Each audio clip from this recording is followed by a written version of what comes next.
한국 문화 콘텐츠 비평협회 5월 팝업 세미나 시작합니다. 안녕하십니까? 저는 오늘 진행을 맡은 문화평론 신하호입니다. 네, 안녕하세요. 저는 에세이 쓰고 출판평론가인 김미양입니다. 반갑습니다.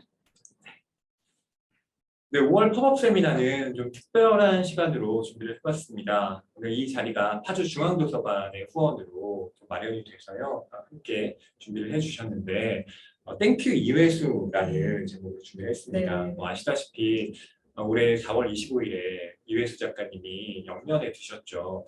이회수 작가님을 어떻게 또 우리만의 방식으로 추도할 수 있을까라고 고민을 하다가 이렇게 좀 엄숙한 분위기보다는 시끌벅적하게 추도를 하는 것이 콤비엄만의 스타일 수도 있겠다라는 생각으로 준비를 해봤는데 김미아 선생님은 평소에 이회수 작가님 어떻게 좀 보고 계셨나요?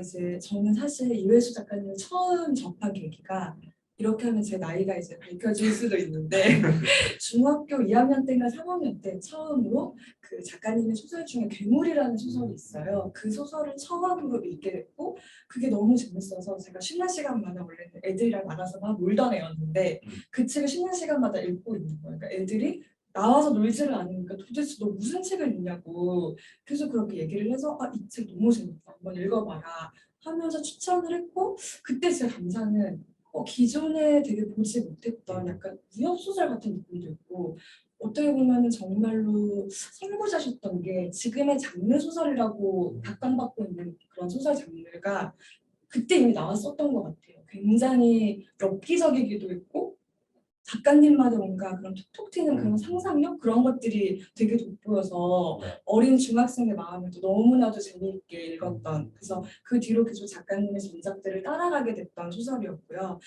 출판계에 들어와서는 이제 작가님의 행보를 계속 주목해서 봤지만 가장 이제 최근에 기억나는 게 작가님께서 캘리북이라는 아마 이제 조금 이따가 이은하 미술평론가님께서도 얘기해 주실 것 같은데 그 책을 보면서 정말 이제 출판계에 있어서도 거의 혁명가도 같은 책이었잖아요. 왜냐하면 서형적으로 이야기를 따라 읽어가던 그동안에 우리 출판 제본 그런 시장이 있었는데 제작 자체를 아예 낱장으로 해버리셔가지고 제본도 없고 뭐 쪽수는 물론 있지만 그 페이지를 굳이 따라가지 않아도 되는 비선형적으로 책을 읽어도 되는 그렇게 발상을 하시고 만들어 주셔서 물론 이제 예전에 김현수 작가님도 그런 식으로 한정판을 내셨던 적이 있어서 제가 그 책도 가지고 있는데 어쨌든 이회수 작가님의 그런 행보를 보면서 굉장히 신선하고 새롭다. 정말 틀을 깨시는 분이다. 그런 생각을 많이 했었던 것 같습니다. 네. 저는 짧게 답하실 줄 알았는데 길게. 네네. 시간 잡아보고. 평소에 이회수 작가님에 대한 관심이 굉장히 많으셨구나. 그리고 작가로서의 이회수뿐만 아니라 또 그렇게 다양한 어떤 문화적인 활동을 하는 이회수 작가님을 주목을 했다라는 점도 인상 깊은데요. 바로 그렇기 때문에 콤비업에서 이번에 준비한 프로그램 역시 소설가로서의 이회수보다는 화가로서의 이회수 또 기행의 어떤 작가로 그 작가님이 이미지가 되어 있는데 그 이미지가 가지고 있는 또 문화적인 현상에 대한 분석을 해보면 이회수 작가님을 위한 좋은 자리가 되겠다라는 생각이 들었는데요. 오늘 또 발표를 해주실 선생님 소개를 좀 부탁드릴게요. 저희 콤비업에서 저희 콤비업만이 할 수 있는 색다른 이런 대담들을 준비를 했는데요. 먼저 이은하 미술평론가님께서 화가로서의 이회수는 어떤 존재인지 이야기를 해주시겠고요. 두 번째로는 기행의 작가이기도 하시죠. 이회수 작가님이 이미지 전략과 브랜딩의 관점에서 이회수 작가님의 생애를 어떻게 평가하시는지 강종희 문화평론가님의 대담을 이어서 들어볼 예정입니다. 네, 발표가 15분에서 20분 정도 있고요. 저희가 그 발표에 대한 질의응답 시간을 갖고 다음도 순서가 진행되는 방식으로 진행이 될 예정입니다. 또 여러분께서 중간중간 하실 말씀이 있다면 채팅창을 통해서 혹은 이 발표가 끝난 이후에 자유롭게 또 말씀을 해주시면 감사하겠습니다. 자, 그럼 첫 번째, 화가 이회수. 화가로서의 이회수는 어떤 존재인가? 저도 굉장히 궁금해지는데요. 이은하 미술평론가님 모시고 이야기를 들어보도록 하겠습니다. 네, 반갑습니다. 미술평론가 이은하입니다. 제가 강의 요청을 받고요. 좀 PPT를 준비해 봤는데요. 이렇게 좀 PPT 화면을 보면서 이렇게 이야기를 이어가도록 하겠습니다. 여러분들 다 보이시는지 모르겠어요. 자, PPT 화면 공유할게요. 보이시나요? 네. 화가 이외수, 화가로서의 이외수는 어떤 존재인가? 네. 참, 이 주제를 가지고 오늘 제가 이야기를 나누긴 할 건데요. 그 전에 저는 이 질문을 먼저 해야 할 것 같아요. 이외수는 화가인가? 사실 일반적인 사람들은 이외수가 화가야 하고 의문을 품으실 것 같아요. 그리고 저는 미술계에 있는 사람으로서도 이외수를 화가로 볼 수 있나? 이런 의문을 스스로도 가졌거든요. 그렇다면 이외수를 우리가 화가로 규정하기 위해서는 뭔가 근거가 필요한데 그럴 때 제가 찾는 가장 쉬운 방법은 뭐냐면 사전을 찾아보는 거예요. 제가 국어 대사전 찾아봤더니 화가라는 사람은요. 그림 그리는 것을 직업으로 하는 사람이라고 되어 있습니다. 그러면 이외수는 화가 맞나요? 제가 아는 이외수는 소설을 직업으로 이게 소설가를 직업으로 했던 사람이지 화가를 직업으로 하지는 않았던 걸로 알고 있거든요. 그러면은 국어 대사전에 의하면 이외수는 화가가 아니에요. 그래서 제가 영어 사전을 또 뒤져봤습니다. 예, 영어 사전에 의하면은 화가는 페인터죠. 그리고 아티스트라고도 하고요. 그 페인터, 아티스트는 그림을 그리는 미술가라고 되어 있어요. 그러면 이 미술가는 또 그림이나 드로잉을 전문적 또는 취미로 만드는 사람을 말합니다. 이회수 작가는 어쨌거나 그림을 전문적으로든 취미로든 계속 해왔던 건 사실이거든요. 그러면 영어 사전에 의한 아티스트, 미술가에는 해당되는 게 맞죠. 그렇다면 우리가 또 하나 질문을 가져야 되는 게 뭐냐면 이회수의 미술은 과연 가치가 있는 것이냐. 그 미술이 굉장히 많기는 한데 모든 미술이 가치가 있는 건 아니죠. 예를 들어서 5살짜리 어린이가 그린 그림, 엄마 아빠 눈에는 그 아이의 그림이 피카소의 그림보다 더 가치가 있어요. 그런데 미술 전문가들 눈에 어린아이의 그림은 가치가 있습니까? 없습니까? 없잖아요. 그 미술 전문가들 눈에는 미술인 것과 미술이 아닌 것으로 이렇게 구분이 되거든요. 예를 들면 뭐 아마 대부분의 사람들이 제일 잘 아는 게 뭐 마르셀 듀샹의 샘이 아닐까 싶은데요. 샘은 듀샹이 한 게 아무것도 없어요. 그냥 가게에 가서 소변기 가게에 가서 남성 소변기 하나를 사서 그냥 선택한 거죠. 그리고 갤러리 전시에 출품한 게 답니다.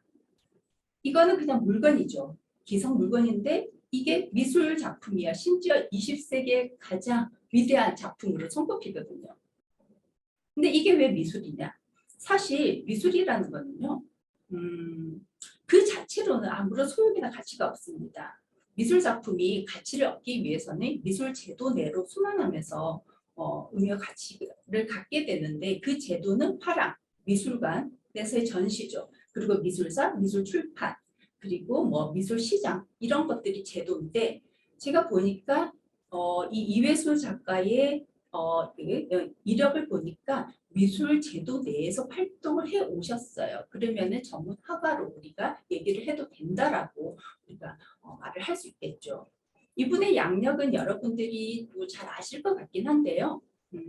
이분이 이제 1946년생인데 64년도에 춘천교대 입학을 하시죠. 그런데 그만두십니다. 그렇죠? 개인적으로는 잘 그만두셨다고 생각하고 있어요.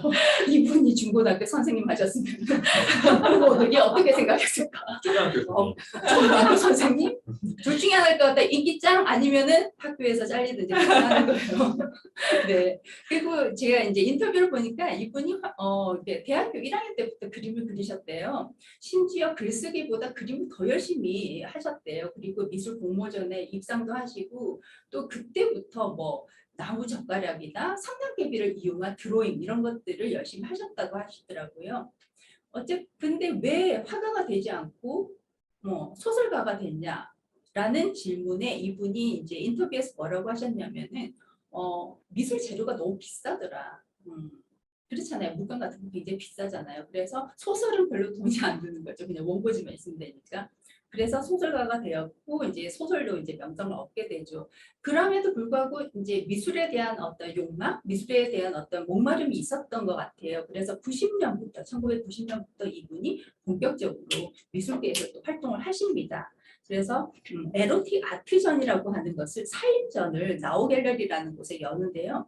재밌는 게 이때 그 사인전에 누가 포함됐냐면 이두시, 이목일, 그러니까 미술계에서 유명한 화백들이에요. 이 두 분 플러스 이제 여러분들 잘 아시는 박광수 작가까지 해서 이제 이 네 분이 에로틱 아트전을 열었고 그 이후에 94년도부터는 개인전도 하십니다. 그리고 제가 다는 아니지만 조금 좀 이제 조금 이제 크게 연 전시들을 찾아보니까 2004년도에도 전시가 있었고 5년도에도 전시가 있었고 가장 최근이 2019년도에도 뭐 선화와 캘리그래피를 가지고 초대전을 하셨고 또 3위 그룹전 동행이라는 전시도 여셨더라고요.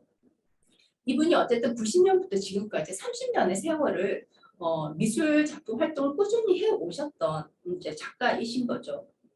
그리고 이분이 발표했던 작품들을 제가 쭉 살펴보니까 한 4가지의 형식으로 나눌 수 있겠더라고요. 일단 선화, 그리고 캘리그라피, 출판 미술, 퍼포먼스 이 4가지의 형식으로 나눌 수가 있습니다. 가장 최근 전시 위주로 제가 좀 살펴볼게요. 가장 최근에 동행이라는 이제 3인전을 여셨는데 그때 전시의 장면이에요. 이때 선화를 이제 출품을 하셨는데 이 선화가 선자가 선으로 그린 그림이 아니고 신선 선자를 쓰고 있습니다. 그러니까 뭐 신선이 농일다간 자리에서 만든 그림 뭐 이런 뜻이기도 한데 이분은 그림 그리는 작업을 일종의 수양의 과정으로 생각을 하세요. 그러니까 정신 수양의 일환으로 이제 그림을 그리셨던 거죠. 그 그림을 보시면 아시겠지만 일필 휘지 기법을 쓰고 계세요. 그러니까 붓에 먹물을 찍어서 한숨에 한에게 그냥 끝내는 거죠. 그래서 이분 말에 따르면은 이제 이회수 작가 말에 따르면은 붓과 종이와 몸이 일체되는 순간에 그림이 완성된다라고 말을 하고 있습니다. 왼쪽 그림 보시면 돌을 닦는 모습을 표현했는데 자화상 같기도 해요. 네. 그리고 다른 그림들, 선화들의 그림들이에요. 굉장히 여백의 미도 있고요.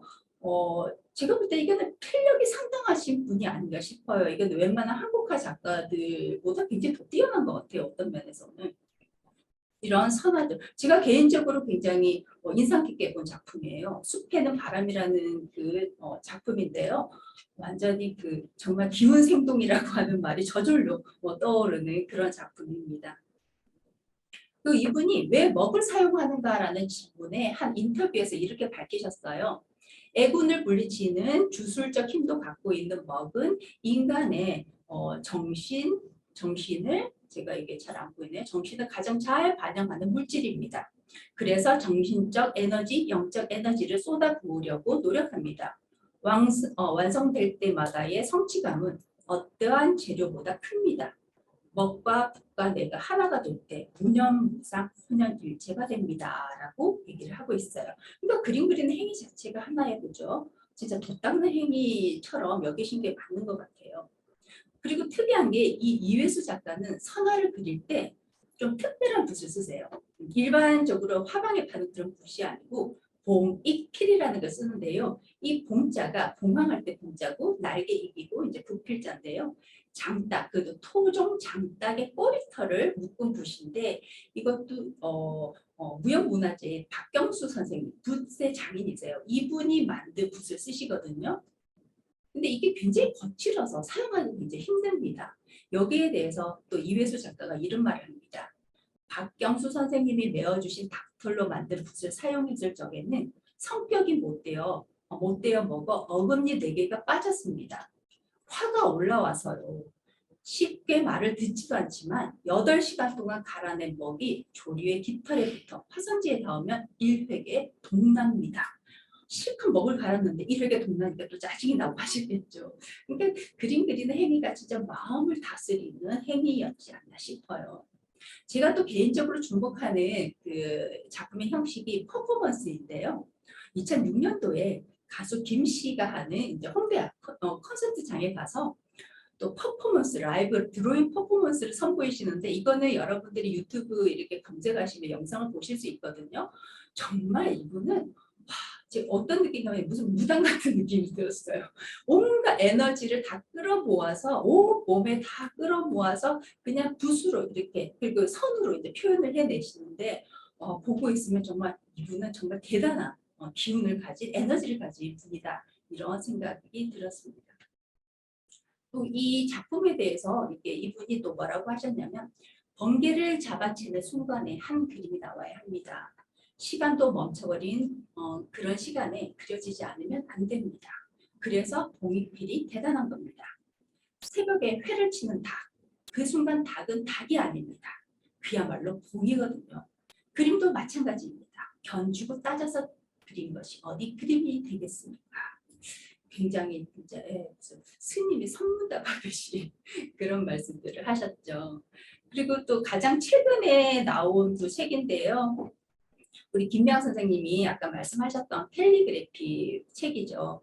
이분은 캘리그래피도 되게 잘하세요. 그래서 최근에 2018년에 출간된 이배수의 캘리북이라고 하는 책, 좀 뭐 책의 대혁명이라는 소리까지 듣고 있던데요. 이건 뭐냐면 나무 젓가락으로 이분이 일상의 어떤 일기 같은 거 산문을 써서 쓴 그러니까 그림이자 뭐 일기이자 또 뭐 회화가 막 섞여 있는 그런 그림책인데요. 생긴 게 이렇게 생겼어요. 상자 모양이에요. 겉으로 보면 책인데 이게 상자거든요. 뚜껑을 이제 열면서 독서가 시작해야 되는데 약간 언박싱을 해야지 독서와 작품 감상이 시작하는데 왜 유튜버들이 이런 거 언박싱 이런 거 좋아하잖아요. 그래서 굉장히 좀 저도 재밌게 언박싱을 했던 기억이 있는 책입니다. 이제 책에 보면은 이게 뭐 페이지도 없고 이제 다 제본도 없는 거죠. 그냥 엽서처럼 이렇게 들어있어요. 거기 보면 앞쪽에는 캘리그래피, 이분 캘리그래피 있고 뒤쪽에는 글이 있어요. 산문들이 있습니다. 사계절의 어떤 산문들이 이제 쓰여져 있는데요. 글씨 너무 예쁘죠. 이분의 외모를 상상하시는 분은 요 글자하고 매치가 안 되실 거예요. 너무 글이 예쁘거든요, 사실. 거의 소녀 감성이라고 할까요? 그런 글씨들이 있고요. 그리고 뒤에는 이렇게 본인의 산문 그리고 그림까지 합해서 어떻게 보면은 이제 미술과 그리고 문학과 출판이 이렇게 융합한 그냥 다 섞여 있는 좀 비빔밥적인 그런 융합 어떤 융합 예술의 어떤 형태를 띠고 있다라고 얘기할 수 있겠죠. 그 이전에 이분이 또 1983년도에 우화집을 내셨죠. 그때도 그림과 글이 있는 뭐 책에서 뭐 사부님, 사부님 이런 것도 유명하니까 많이 보셨을 거예요. 일찌감치 이분은 또 출판 미술을 해왔었다. 자, 그럼 이제 결론적으로 다시 우리가 첫 번째 질문으로 되돌아가야 될 것 같아요. 화가로서 이회수는 어떤 존재인가? 제가 본 이회수 작가는요, 그냥 화가는 아닌 것 같아요. 단순한 화가로 보기는 어렵고요. 이분은 시간 예술가이자 종합 예술가다라고 말할 수 있을 것 같습니다. 왜냐? 자신만의 철학이 있었고 기법이 있고 매체가 있었고 그리고 미술 제도 내에서 활동을 하셨던 분이거든요. 다만 시간 예술가로서 평가를 정당히 받은 적은 없는 것 같아요. 또 미술계의 아카이브들이 있는데 거기에도 제대로 기록이 없더라고요. 제가 미술계에서 많이 이제 미술계 사람들이 많이 이제 쓰는 그 아카이빙 공간들이 있는데 거기 다 쳐다봐도 이회수 작가에 대한 정보가 굉장히 없더라고요. 그리고 전문 미술가가 되기에는 또 이분은 문학적 재능 등이 너무도 뛰어났던 것 같기도 하고요. 네. 또 결론적으로 이분은 문자 언어로 다 표현할 수 없었던 생각을 이제 시각 언어로 꾸준히 표출해 왔던 그야말로 시각 예술가이자 종합 예술가라고 제가 평가할 수 있을 것 같습니다. 네. 제가 준비한 이회수에 관한 미술 세계는 이렇고요. 뭐 나머지 궁금한 것들이 있으면 우리가 질의응답을 통해서 이어나가면 좋을 것 같습니다. 네. 네. 지금 참여해주고 계신 분들께서 또 질문을 생각하시는 동안에 저와 김미영 선생님이 또 궁금했던 것들을 네. 여쭤보도록 하겠습니다. 지금 화가 이회수로서의 면모를 잘 네. 정리해서 말씀해 주셨는데 미술계에서 그럼 이회수라는 이름을 들으면 과연 그 이미지, 평가는 또 구체적으로 어떻게 하고 있는지 궁금해요. 사실 제가 이 주제를 제가 정한 게 아니고 이제 콤비업에서 저한테 이제 의뢰를 하셔가지고 저 공부를 하게 된 되면서 주변의 작가들하고 큐레이터들한테 좀 물어봤어요. 이회수에 대해서 어떻게 생각해?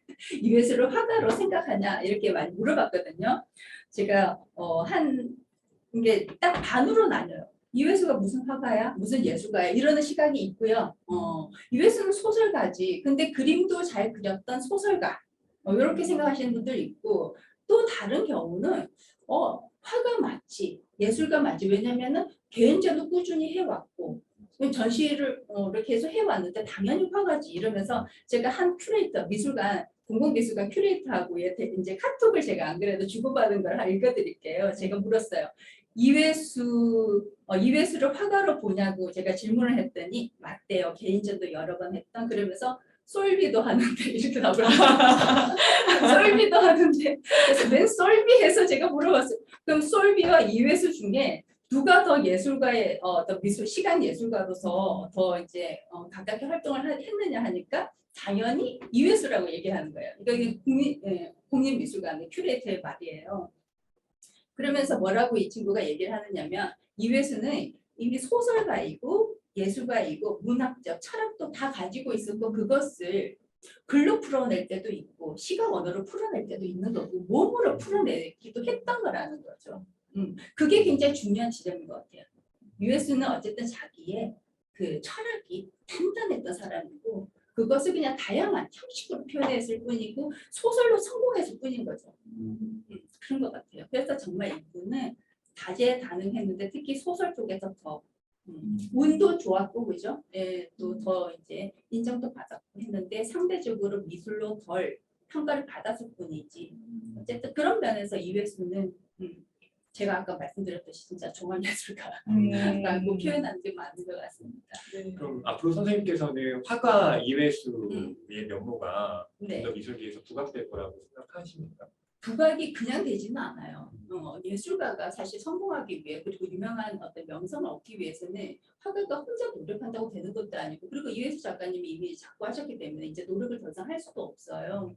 그건 만들어져야 되거든요. 그러니까 이회수를 추모하는 그리고 이회수의 어떤 그 작품 세계를 지지하는 사람들이 그것을 만들어 가야 되는 거죠. 제가 아까도 잠깐 언급해 드렸듯이 대부분의 그 국공립미술관이나 갤러리들, 그러니까 미술 제도권 내에서 어떤 미술 전시가 있으면은 다 그 아카이브 자료에 올라가요. 특히 제일 흔한 게 이제 네오룩닷컴 이런 데가 있는데 거기에 저도 제 이름 검색하면 제가 과거에 했던 전시들이 다 나와요. 근데 이회수를 제가 검색을 해보니까 뭐 개인전은 하나도 나오지 않아요. 이회수는 어쨌든 미술계 내에서는 단 한 번도 전시를 공식적으로 이렇게 했던 게 없는 거예요. 아카이빙 상에서는. 그냥 단체전은 한 2억 개 있어요. 그리고 흥미로운 건 뭐냐면 국립현대미술관의 작품이 소장이 되면 굉장히 이제 그 작가로서 명예로운 일인데 국립현대미술관의 이회수 작가 이회수 하니까 검색에 대해서 보니까 소작품에 이회수의 작품이 소장된 게 아니고 이회수 작가를 찍은 사진 작가의 작품이 소장돼 있는 거예요. 그러니까 여전히 이회수는 그냥 소설가로서 이제 미술계에서는 인식을 하고 있다라고 생각을 해야 되겠죠. 그래서 그 작업들은 이제 우리가 추후에 계속 이제 이루어져야 된다고 생각을 합니다. 네. 숙제죠. 네, 그 이은하 미술평론가님 말씀을 듣다 보니까 너무 저는 선생님의 그 발표에 빠져서 듣게 되었는데요. 선생님의 글도 너무 좋아하는데 말씀도 너무 잘해주셔서 그동안에 제가 잘 몰랐던 화가 이회수의 면모에 대해서 이번에 알게 된 시간이었던 것 같아요. 선생님 말씀 듣고 보니 이회수라는 사람은 정말 예술인이다 이런 생각이 드는데요. 아까 캘리그래피 얘기를 잠깐 해주셨었잖아요. 네네. 이회수 작가님의 전작을 이렇게 보다 보면 대부분의 그 제목이 그 캘리그래피로 만들어져서 표지가 나왔던 것 지금 같아요. 가지고 왔어요. 네네. 바로 이 글씨인데 네. 저는 이제 이 미술계에서 캘리그래피를 어떻게 평가를 하고 있는지 그러니까 저도 캘리그래피를 배워보긴 했었는데 그때 이제 캘리그래피가 서예의 일종에서 나왔다라고까지는 들었지만 캘리그래피도 미술인가? 이런 거에 대해서는 좀 많은 분들이 궁금해하실 수도 있을 것 같아서 네 그런 부분에 대해서 좀 여쭤보고 싶습니다. 이게 좀 캘리그래피를 미술로 포함시킬 것인가 아닐 것인가 조금 좀 민감한 문제이긴 해요. 참 아이러니가 함께 뭐냐면 서예잖아요. 서예를 영어로 캘리그래피가 되는데 캘리그래피를 한국말로 하면은 서예가 아니에요. 캘리그래피는 캘리그래피예요. 그러면서 서예 이제 손글씨에 디자인이 가미된 어떤 디자인이 가미된 손글씨라고 나오거든요. 되게 아이러니하거든요. 그리고 그리고 이제 아마 한 2010년 전후에서 캘리그래피 붐이 좀 일었죠. 손글씨가 붐이 일면서 전국의 문화센터, 복지회관에서 캘리그래피 뭐 과정들도 많이 생기고 하는데 붐은 일었는데 대중화는 많이 됐는데 캘리그래피를 순수 미술의 장르에서 아직까지 그렇게 받아들여서 인정을 하지는 않고 있어요.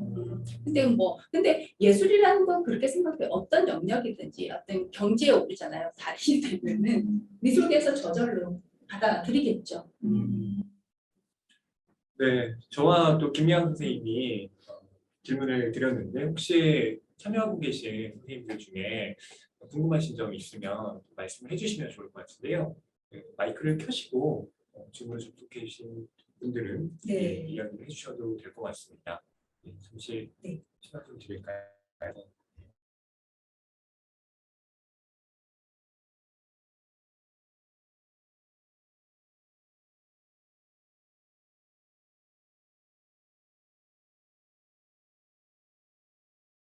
작가님 외에도 마강수 네네. 네, 얘기를 해주셨는데 그 두 분의 위치가 어떻게 보면 또 한국 문단에서 조금 비슷한 면모도 있었다라는 생각이 들어요. 그 마강수 시인도 원래 굉장히 좋은 시가 많은데 나중에는 어떤 이제 다른 그런 선정성이나 이런 것들로가 부각이 되었던 측면이 있고 이회수 작가님도 뭐 소설가로서 또는 화가로서 어쨌든 평가를 받을 만한 부분이 있는데 이제 나중에는 조금 더 뭐 트위터리랄지 그렇죠. 정치적이고 사회적인 발언으로 좀 더 부각이 됐던 그런 모습이 있어서 그런 모습에서 조금 안타까움을 느꼈던 것도 있고 또 여기 허위평론가님께도 여쭤보고 싶은 게 제가 자료를 막 찾아보니까 이해나 미술평론가님 말씀처럼 화가 이회수는 또 미술계에서는 인정을 많이 받지 못했고 또 소설가로서는 이제 이회수 작가님이 출판을 할 때 사파랄지 그림 같은 걸 그리면 선배 소설가들이 소설가가 만화나 그리고 있다고 막 뭐라고 했다라는 얘기를 들었어요. 그래서 이런 반응에 대해서 이런 문단의 반응이나 이런 거에 대해서 문학평론가로서 또 어떻게 보시는지도 좀 궁금합니다. 저는 오늘 진행자의 나왔는데 네. 물어보셔서 당황스러운데요. 좀 말씀을 드리면 사실 이회수 작가가 등단을 하고 나서 굉장히 많은 주목을 받았던 작품 중에 하나가 꿈꾸는 식물이라는 작품입니다. 꿈꾸는 식물을 저도 읽었을 때 굉장히 충격적인 작품이었고 이른바 식물성이라고 하는 그 개념 자체가 뭐 한강 작가의 채식주의자가 북허상으로 큰 주목을 받았지만 그 식물성의 다른 개념 그리고 보다 원초적인 개념으로 먼저 사용했던 건 또 이회수 작가님이 아닌가 싶은데요. 문학평론가 김현 선생도 이 작품을 읽고 굉장히 충격에 빠졌다. 그래서 이회수 작가님에 대한 주목도가 정말 높았는데 사실 그 이후로 이회수 작가님이 보다 많은 대중적 행보를 보입니다. 그러면서 이회수 작가님의 작품이 계속 베스트셀러는 됐지만 문단 안에서의 평가 자체는 이회수 작가는 사실 이제 대중문학으로 이미 발을 들였고 그렇기 때문에 그에 대한 평가를 우리가 본격적으로 하는 것에 대해서 주저하는 면이 저는 좀 있었다고 생각합니다. 그러니까 그 당대에 활동했던 작가들 중에서 이회수 작가를 주목한다는 것이 이른바 대중에 대한 영합으로서 비춰지는 면모도 없지 않았나라는 생각이 드는데 사실 펌비옵이라고 하는 이 단체가 활동하는 이유 중에 하나도 그런 문단문학이라고 하는 것 혹은 대중문학이라고 하는 그 이분법 자체를 해체하는 그 경계 자체를 좀 횡단하는 지향성을 가지고 있잖아요. 그래서 저도 참여를 하고 있는 것인데 그래서 저는 이회수 작가에 대한 이 평가라고 하는 것도 문단에서는 좀 박했지만 이후에 또 이회수 작가님을 그리고 그 후의 문학 세계를 조명하는 자리도 좀 더 마련되어야 하지 않을까라는 생각을 개인적으로 하고 있습니다. 제가 정말 갑자기 질문을 드린 건데 마치 준비해 오신 것처럼 슬슬 말씀을 해주셔서 질문 안 했으면 큰일 날 네, 사람들이 듣는 분들이 오해하실 것 같아요. 준비 짜고 하는 걸로 전혀 아니었습니다. 네, 그러면 이제 좀 질문들이 있는 것 같아서 한번 많이 그리고 많은 분들께서 이제 의견을 주시고 계신데요. 미술계가 너무 폐쇄적인 집단인 것 같아요라는 말이 있는데 이은하 미술평론가님 어떻게 보시나요?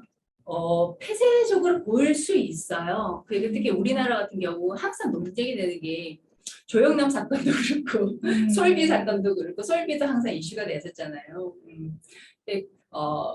사실 이제 화가로 이렇게 성공하기 이제 어렵거든요. 문학도 마찬가지고 뭐 연극도 마찬가지 어디나 마찬가지지만 그리고 하나의 이제 예술가가 특히 미술가가 이제 성공하기 위해서는 그 밟아야 되는 과정들이 있는데 오늘날에는 뭐 굳이 미대를 안 나와도 성공한 예술가가 될 수 있는 시대이긴 하지만 아직까지 대다수는 그 미술계의 그 코스들이 있잖아요. 뭐 아주 우리나라 같은 경우에 조기 교육 때문에 예중, 예고, 예대 나와서 그런 것도 성공하기 힘든데 현재 저도 이제 미술대학에서 학생들을 가르치고 있는데 아이들이 예중, 예고 나와서 예술대학 4년까지 다 끝나고 졸업작품전이 생애 첫 개인전, 생애 첫 전시전, 마지막 전시일 확률이 굉장히 높아요.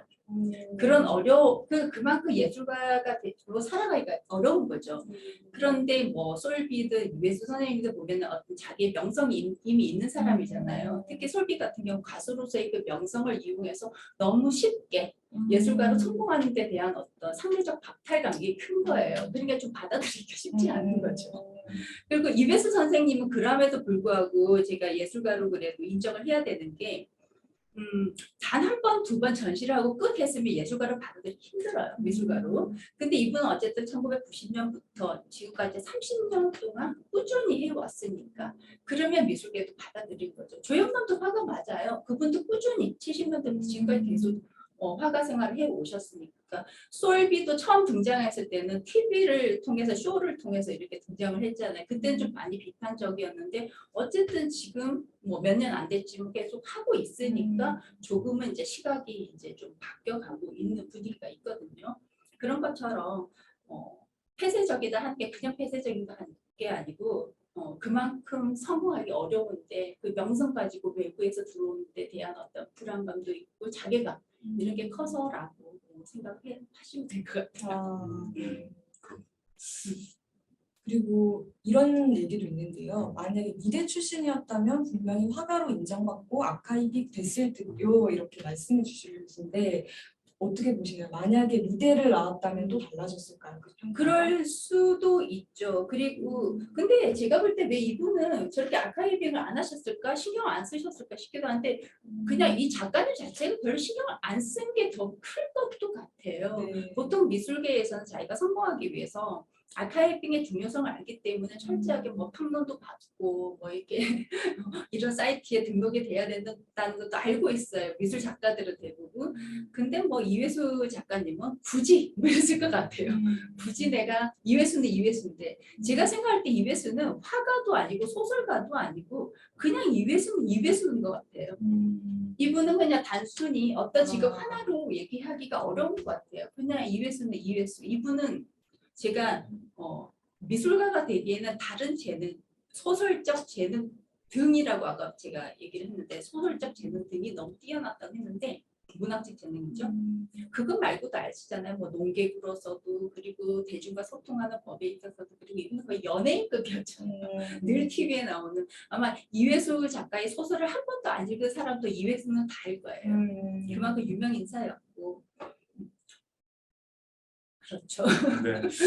그리고 이회수 선생의 이제 책들을 보면 정태련 작가와 함께 공동 작업을 한 책들이 꽤 있어요. 특히 정태련 선생 같은 경우는 이제 세밀가를 그리시는 분으로 많이 알려져 있는데 저는 이렇게 이회수 작가님의 선적인 그림 많이 좀 다른 굉장히 물고기 그림을 정말 맞아요. 네. 사실적으로 그리는 네. 그 선생님의 책과 이렇게 함께 작업을 했던 연유도 무엇일까? 그것은 이예수라고 하는 화가가 가진 자신이 말하자면 가지지 못한 혹은 자신이 뭔가 하지는 못하지만 좋아하는 그런 것과의 협업이라는 생각도 들던데요. 저도 이제 이회수 작가님한테 물어보지 않아서 그 내용은 몰라요. 왜 했는지에 대한 답은 저도 드릴 수 없는데, 근데 이분의 행적들을 보면은 늘 콜라보하는 걸 좋아하셨던 것 같아요. 제가 아까 PPT 잠깐 소개해드렸던 그 김씨 콘서트에서 같이 협업을 했던 것도, 이분은 60대의 어떤 소설가고 김씨가 그 당시에 30대였거든요. 젊은 어쨌든 이제 가수하고 콜라보를 한다든지, 어쨌든 또 중광스님하고 같이 콜라보를 한 적도 있고, 어쨌든 다른 사람 그리고 다른 장르의 사람들과 늘 콜라보를 해서 하는 걸 좋아했던 것 같아요. 지금은 이런 어떤 그 타 장르 간의 어떤 융합을 통해서 새로운 걸 만들어내는 게 유행이잖아요. 근데 이분은 그런 점에서 굉장히 앞선 어떤 생각을 가지고 앞서서 실천했던 사람이 아닌가 이런 생각도 해봅니다. 이윤아 미술평론가님 말씀을 들으니까 정말 이회수라는 장르가 대한민국에 맞아요. 있었다라는 생각이 드는데요. 지금 이제 아까 솔비 얘기도 잠깐 해주셨는데, 그러니까 뭐 솔비도 그렇고 이회수 작가도 그렇고 또 최근에는 그 아이돌 중에 송민호라는 또 친구가 뭐 이제 미술을 그리고 그게 굉장히 유명한 해외 미술관에 그 작품이 전시되고 또 이런 경우도 있어서 조금은 또 맥락이 다르긴 하지만 이렇게 세 분을 같은 맥락에 두고 볼 수도 있는 건지 좀 이방인으로서의 예술가라고 해야 될까요? 어떻게 그냥 지금은 수 있을까요? 뭐 어찌됐든 누구나 다 예술가가 될 수 있는 시대인 거는 사실이거든요. 그리고 뭘 했든지 간에 어쨌든 뭐 솔비 작품도 보면은 뭐 그 팬덤들이 있거든요. 그걸 네. 좋아하는 싫어하는 사람도 있지만 어차피 미술이라는 거는 취향의 문제잖아요. 네. 그걸 좋아할 수도 있고 싫어할 수도 있고, 이회수 작가의 작품도 좋아하는 사람이 있고 싫어하는 사람이 있듯이 다 똑같은 것 같아요. 그래서 뭐 그 팬덤과 그리고 그것이 뭐 이렇게 여러 가지 언론 플레이와 그죠, 마케팅 전략과 이런 것들이 다 결합해서 성공을 하면 이 사람이 이제 명성을 얻게 되는 거고 잘 팔리는 작가가 되는 거고, 그게 잘 안 되면은 이제 실패하는 거고 그런 거겠죠. 그리고 아까 또 말씀하셨던 것 중에 이제 제가 요거를 보이시는지 모르겠는데, 어쨌든 성공하기 위해서 이회수 작가가 화단에서도 미술계에서도 인정받기 위해서 해야 되는 게, 이분의 재조명하는 작업이를 생각하는데, 미술사에 이름을 남긴 유명 작가들은 다들 뭐뭐뭐의 창시자예요. 대부분 어떤 이즘의 창시자이고 뭔가 한 획을 끄야 되는데, 저는 이회수 작가를 보면은 이런 생각이 들어요. 여기 존버라고 보이시는지 모르겠는데, 존버가 너무 유명하지. 네. 뭐 존버가 뭐예요? 네, 아시죠? 날개 버티기. 열심히 버텨라. 네. 그렇죠. 존재감 있게 버텨라 네. 이런 말이잖아요. 네. 그래서 저는 이분을 존버주의자라고 생각을 하면서 존버이즘의 창시자가 아닐까 이렇게 생각을 해요. 어쨌든 성공하기 위해서는 뭔가 이즘이 하나 필요해요, 미술계에서는. 그래서 네. 이분은 존버이즘의 창시자로 밀고 나가면 좀 더 미술계에서 좀 존재감이 더 드러나지 않을까 이런 생각을 해봅니다. 네. 이렇게 선생님과 또 화가 이회수로서의 면모를 조명해 봤는데요. 이제 또 다음 네. 발표가 준비되어 있는데 좀 소개를 해주실까요? 네. 다음으로는 또 이렇게 콤비업에서만 할 수 있는 또 말씀드릴 수 있는 그런 대담을 또 준비를 했습니다. 기행의 작가 이회수를 살펴볼 텐데요. 강종희 문화평론가님께서 이미지 전략과 브랜딩의 관점에서 본 이회수의 생애에 대해서 말씀을 해주시겠습니다. 네, 이윤아 모셔볼게요. 선생님. 네, 저는 물러가겠습니다. 네. 너무 감사합니다. 자리를 저희 체위장이시죠. 네. 그러면 강종희 평론가님의 발표 한번 들어보도록 하겠습니다. 근데 그 이분이 활동하셨던 그런 궤적을 보면은 이런 식으로 본인의 어떤 그런 부분뿐 아니라 주변에서의 어떤 이해와 또 공감과 그런 것들에 대해서 활동을 던거지는 부분도 분명히 좀 발견을 하게 됩니다. 그래서 그런 부분에서 이제 끝에 가서는 이회수 선생님의 이 세계를 저희가 땡큐 이회수라고 이제 주제를 잡으셨었잖아요. 왜 그 말씀을 했는지 알 것 같다.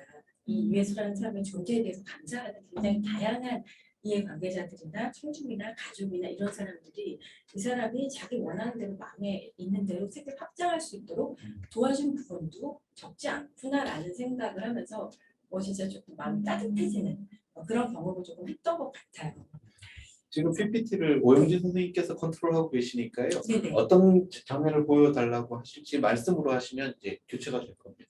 알겠습니다. 아, 죄송합니다. 네, 방금 저희 네. 기획을 맡아주신 이 프로듀서 김성진 선생님의 약간 상점 출연으로 해주셔서 네. 출연해주셨고 네 이런 게 라이브의 묘미 아니겠습니까? PPT는 지금 외부에서 오영지 선생님이 해주시니까 강정희 선생님 바로 말씀해 주시죠. 네.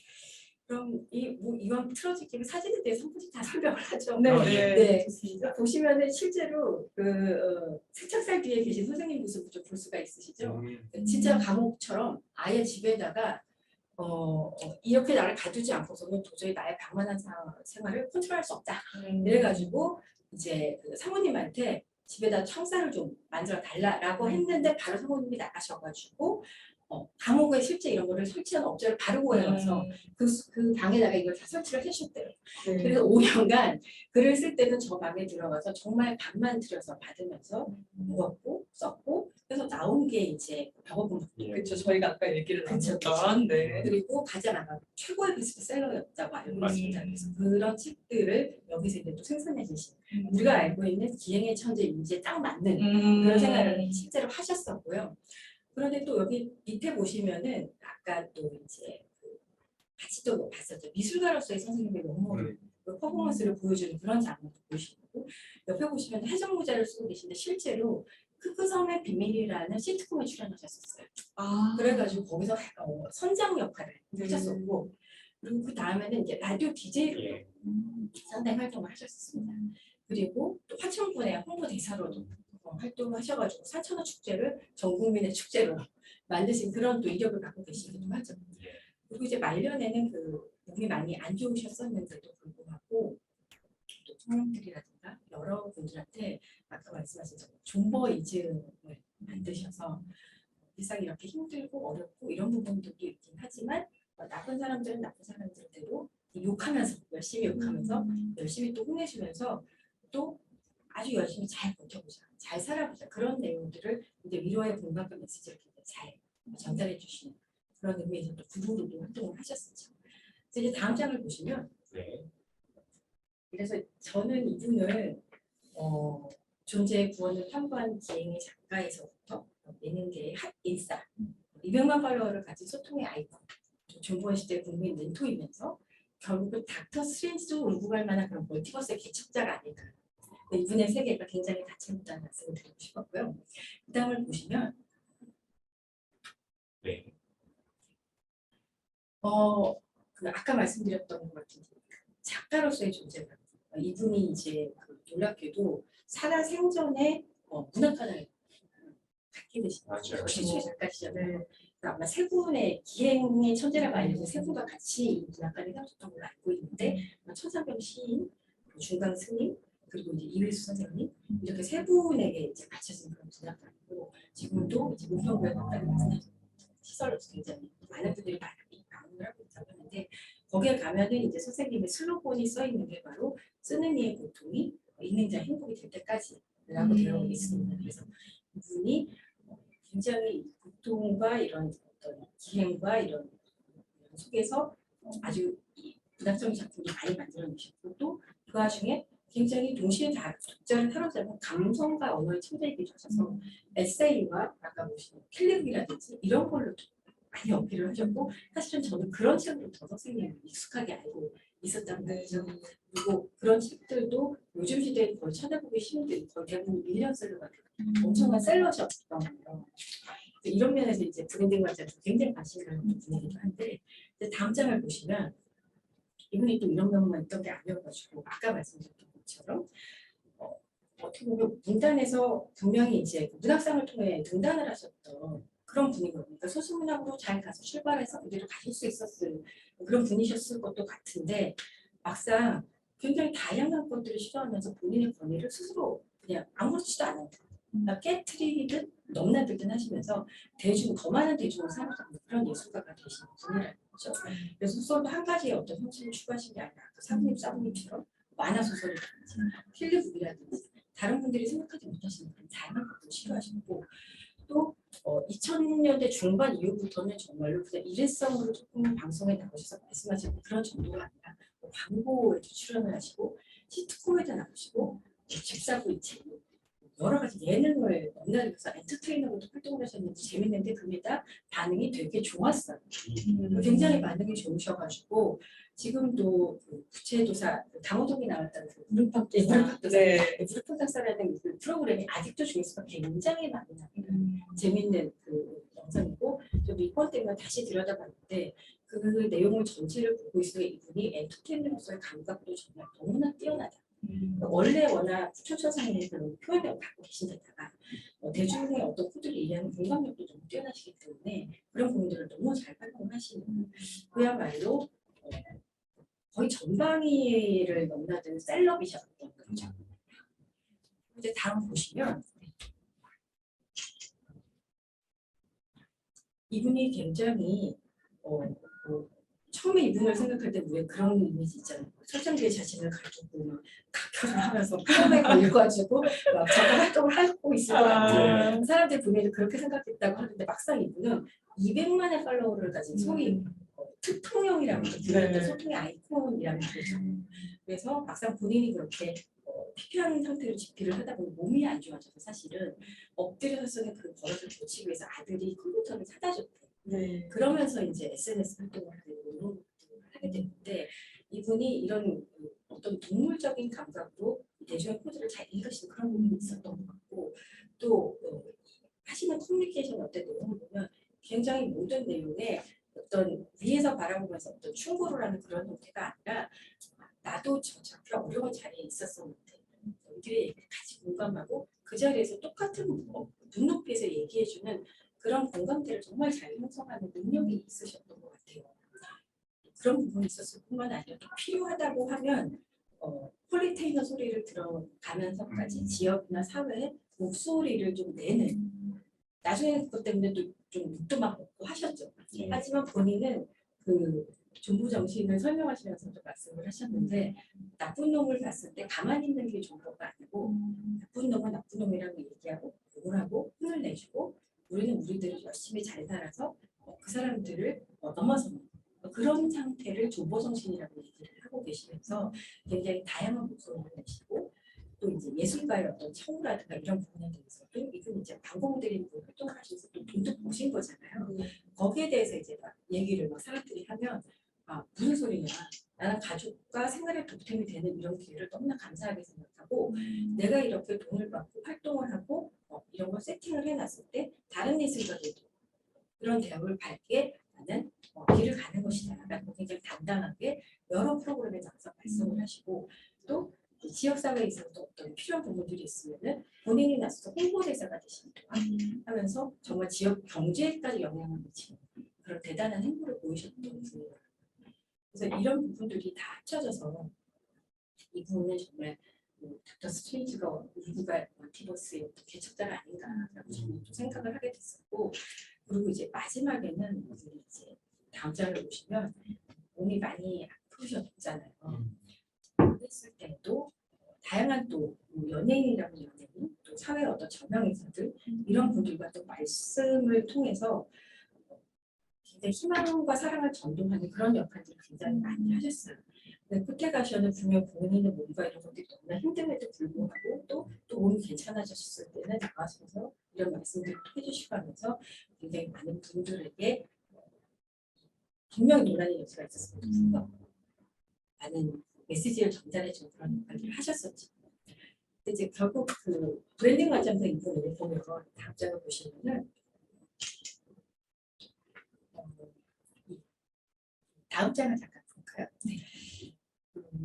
저는 사실 이제 저의 원래 정체성은 사실 회사원이거든요. 네. 홍보와 협력과 브랜딩과 이런 것들을 하고 있는데 잠깐 이제 사전적인 의미에서 브랜딩을 생각해 보면 브랜딩을 이제 사람을 브랜딩한다는 관점에서 보면 결국 쉽게 말하면 내가 이제 누군지 또 이제 어떤 사람인지를 보여주는 방식이라는 거죠. 그래서 결국은 소비자 이 경우에서는 독자나 시청자에게 어떤 원하는 행동 내 책을 사라라든가 또는 이 지역 경제에 도움이 되게 감자를 사주세요라든가 이런 행동을 유도할 수 있는 그런 긍정적인 상을 만드는 게 브랜딩 작업이고 그리고 성공한 퍼스널 브랜딩이라는 것은 결국 이제 다양한 이제 CEO들의 퍼스널 브랜딩을 해보고 또 다양한 셀럽들의 퍼스널 브랜드 케이스를 보면 결국엔 인물의 어떤 말하는 것 그리고 보여주는 것 그리고 행동의 일치를 통해서 결국 목표는 어떤 청중들한테 신뢰를 구축하는 작업인 거예요. 그래서 그 신뢰를 구축함으로 인해서 영향력을 확보하는 거. 그게 이제 그 성공한 퍼스널 브랜딩인데 브랜딩 관점에서 볼 때 이회수 선생님은 약간 사기캐예요. 그냥 다 되셨어요. 그래서 문화 콘텐츠 분야에서 뭐 말하자면 책이면 책, 소설이면 소설, 에세이면 에세이, 아까 말한 뭐 캘리브, 그리고 뭐 예능 프로그램이면 예능 프로그램, 트위터로서, 그리고 지역의 어떤 홍보대사로서 이 모든 올라운드 플레이로서 영향력을 행사하셨고 거기에서 다 임팩트가 있으셨어요. 그래서 베스트셀러 작가이자 셀러브로서의 팬덤을 굉장히 명확하게 구축을 하셨고 이제 출판 시장이 굉장히 이제 많이 줄어든다 함에도 불구하고 무슨의 책을 끝까지 거의 밀리언셀러들을 지급을 해내는 그런 기업을 통하는 그런 분이셨던 거죠. 그래서 이제 브랜딩 관점에서 이회수님의 이제 성공 비결을 저희가 생각을 해보면은 정말 굉장한 케이스지만 한편으로는 브랜드를 가지고 일을 하는 사람 입장에서 볼 때 약간 좌절을 하게 만드는 부분이 있는 것이 이분은 정말 좀 이 천재적인 감각으로 어떻게 보면 다 다른 잡인데 이 다 다른 잡을 마음대로 넘나들면서 절대 이질감이 느껴지지 않게 통합하는 그런 아주 단단한 코어가 있으셨던 것 같아요. 명확하게 작가로서의 어떤 그런 존재감도 있으셨고 그리고 이제 동시대로 소통하는 어떤 정말 인터넷상의 셀러브로서 분명히 메시지가 있는데도 어필을 할 수 있는 능력이 있으셨고 이런 부분 때문에 이분이 이제 굉장히 널리 사랑을 받을 수밖에 없었고 그리고 이제 이분을 그래서 굳이 막 정리를 하자면 이런 동시대적 감성을 포착한 아주 예리한 어떤 탁월한 감수성, 본능이라고도 할 수 있을 것 같고 또 워낙 절차통화를 하는 어떤 언어적인 어떤 그런 것에 다 트레이닝이 돼 있던 분이다 보니 그런 촌철살 있는 표현력을 갖고 계셨고 예술적인 독창성도 분명히 있으셨고 그리고 대중력 감각도 있으셨고 거기에 제일 재미났다고 생각되는 것은 분명히 어느 한 부점에서 굉장히 성공한 부분에도 불구하고 다른 것을 시도하는데 전혀 거리낌이 없으시고 내가 여기에서 잘했는데 여기에서 못하면 어떡하지라는 게 전혀 없으셨다는 거예요. 그래서 굉장히 여러 부분에서 다 시도를 해보시고 또 다 어느 정도 재능이 있으셔가지고 그 부분에 대해서 굉장히 다 성공을 하는 다재다능한 재능 부분이셨던 거죠. 그리고 무엇보다도 이분은 세대와 분야를 뛰어넘는 공감 능력과 유머와 해야되는 거의 모든 부분을 뛰어넘는 부분이잖아요. 그런 것들 때문에 굉장히 다양한 분들이 살아가지 않으셨나 그렇게 생각을 합니다. 이제 마지막으로 이분을 다시 한번 살펴보자고 하면은 저는 이분이 하시는 그 이제 뉴스에 나와서 사실 말씀하셨는데 도대체 왜 이렇게 많은 걸 하냐. 예. 그 소설가의 이것으로서의 작사를 굉장히 사랑하는데 뭐 막 예능에도 나오고 식품에도 나오고 그러니까 나는 막 정체성 혼란이 온다. 좀 아닌 것 같다라고 하는 분들도 많으셨나 봐요. 그 질문을 이제 앵커가 하니까 하시는 말씀이 어디 산 꼭대기에 올라가면 한 가지만 보이나요? 이것저것 보이는 김에 다 해보는 겁니다. 인생 짧잖아요. 라고 이렇게 말씀을 하셨거든요.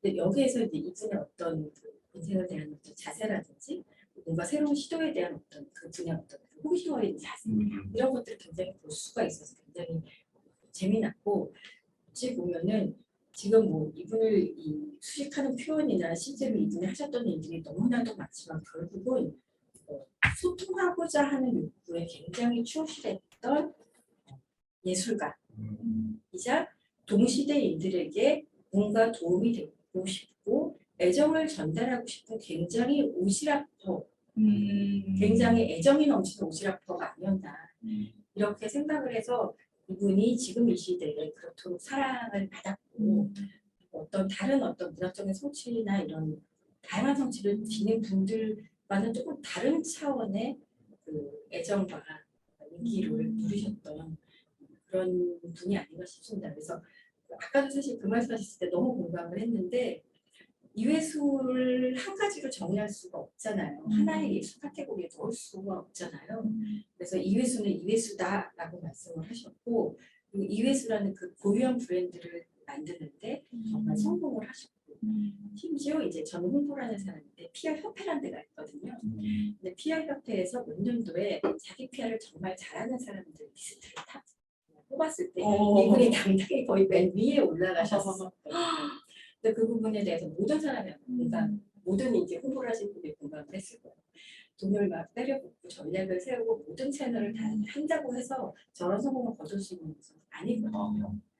그래서 이제 이분의 그런 성공 요인에 대해서 저희가 분석을 한다기보다는 그냥 감탄과 네. 경의의 대상으로서 이분을 바라보게 되는 부분이 있고 그래서 지금 이분이 이제 좀 최근에 가셨죠. 최근에 가셨지만 그래도 이분과 같은 행적을 가지고 이렇게 활동할 수 있는 분이 또 나오실 수 있을까? 라고 저는 또 브랜딩을 하는 사람의 입장에서 그리고 이제 그 문화 콘텐츠나 이런 것들을 소비하는 정말 시청자의 입장에서 굉장히 그립고 아쉽게 추동하게 될 것 같습니다. 네. 강종희 선생님께서 이혜수 작가님이 어떻게 본인이 뭐 의도한 브랜딩이라기보다는 또 시대가 만들어낸 브랜딩이라는 생각도 드는데 유연하게 잘 정리해 주셨습니다. 네. 혹시 김미영 선생님은 말씀드리면서 어떤 생각을 좀 하셨어요? 일단 세상이 너무 불공평하다, 신이 너무 불공평하다라는 생각이 들었는데요. 어떻게 한 사람에게 이렇게 많은 재능, 소설적 재능, 또 화가적 재능을 포함해서 이렇게 사실 사랑받는 거는 본인이 브랜딩을 하는 것도 있지만 또 대중이 그게 호응해주는 것도 필요한 건데 그 모든 것들을 다 갖추신 게 정말 대단하다라는 생각도 들고 한편으로는 참으로 불공평하다라는 생각이 들었던 네.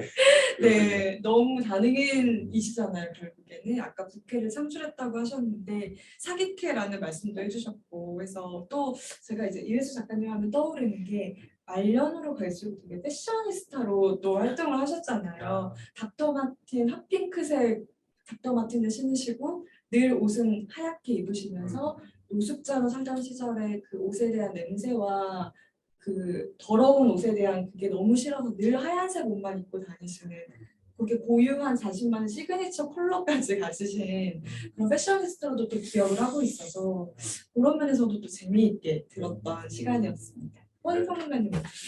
예, 저도 이혜수 작가님의 이 작가적인 면모를 이미지 전략과 브랜딩 관점에서 본다라고 하는 게 과연 어떻게 전개가 될까 굉장히 궁금했고 네.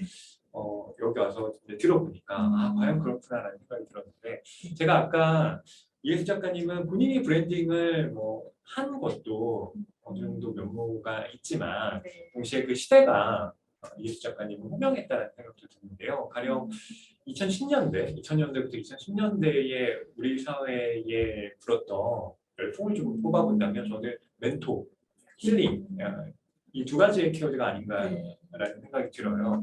그렇다고 할 때 이 멘토와 힐링이라고 하는 가장 밑바닥의 삶을 살면서 지금 우리에게 어떤 자신의 경험을 꼰대스럽게가 아니라 평등한 눈높이에서 이야기를 해줄 수 있는 사람이 과연 누군가?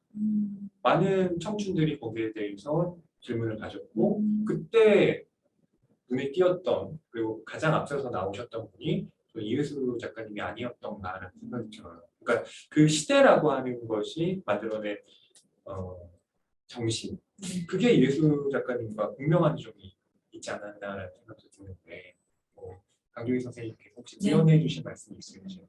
저도 그 이분의 말씀에 공허하거나 꼰대로서의 어떤 그런 가르침이 아닐 수 있었던 게 이분 자체가 정말 그 생애가 말하고 있잖아요. 그래서 정말 너무 가난해서 굶는 것은 당하자고 입고 다닐 것 이런 것들을 하나도 제대로 할 수가 없어서 추정 거지라는 부분을 불렸던 그런 시절이 분명히 있었고 그리고 그런 시절을 절대로 뭐 이렇게 숨기거나 그러지 않고 굉장히 아주 밑바닥까지 파들어가는 작품을 또 통해서 말씀을 하시긴 하셨거든요. 들깨라는 소설은 저는 이번 가난 때문에 읽어봤는데 정말 이 이상 비참할 수 없는 정말 그 바닥까지 내려가는 어떤 그 글을 쓰고 싶은 사람, 그림을 그리고 싶은 사람의 이야기였는데 생각해보니까 이거 전부 이회수 선생님 얘기인 거예요. 본인이 그림을 그리고 싶으셨었고 작가가 되고 싶으셨었잖아요. 있잖아요. 거기서 이제 묘사하는 그런 부분들이 다 나와 있어서 그렇게 고생을 실제로 해본 사람의 입장에서 절대 나는 이렇게 이겨왔어라고 얘기하는 것이 아니라 그 부분에 대한 굉장히 적극적인 공감을 통해서 지금 막 어려운 시절을 지나가고 있는 사람들한테 뭐랄까 그래도 괜찮아 해볼 수 있어 지금 이렇게 하면 안 돼요 뭐 이런 충고를 하는 게 아니라 그런 메시지를 전달하기에 가장 적절한 배경과 표현력을 다 갖고 계셨던 분이 아닌가 이런 생각이 듭니다.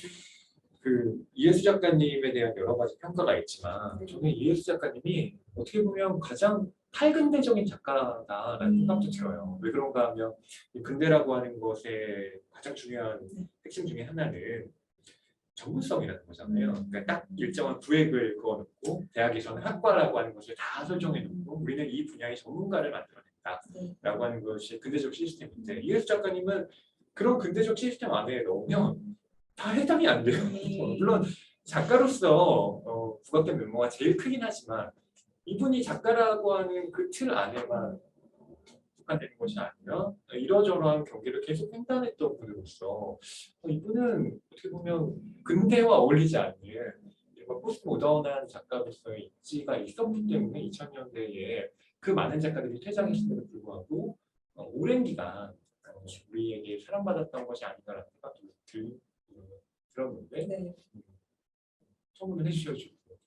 그 말씀에도 정말 공감합니다. 왜냐하면 이분이 활동을 되게 오래 하셨잖아요. 근데 그 모든 시대에 트렌디 하셨다는 거잖아요. 그리고 이제 탈근대성이라고 말씀하셨지만 사실 저는 이제 그 그냥 홍보를 하고 직업적으로 이걸 바라보는 사람의 입장에서 봤을 때 이제 현대 시대는 왜 이 전문가도 중요하지만 제너럴리스트가 되게 중요한 시대라고 해서 이것저것을 다 알고 있어서 그것을 연결시킬 수 있는 사람이 성공하는 시대라고 얘기하고 그런 인재들이 많이 요구를 하는데 이분이 거기에 굉장히 부합하는 그 예술가로서의 면모를 보여줬다.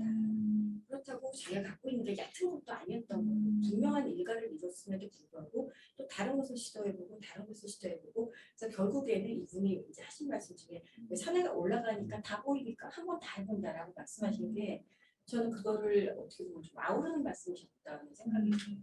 그래서 어느 정도의 경제에 올라가시니까 아 그래 나 정도의 어떤 그런 것들을 갖고 보고 할 수 있는 사람은 이 얘기도 해보고 저쪽도 건드려보면서 조금씩 반경을 넓혀가게 다른 사람들도 들어올 수 있게 조금 더 편안하게 장을 만들어주는 그런 측면이 없지 않아 있었다고 생각합니다.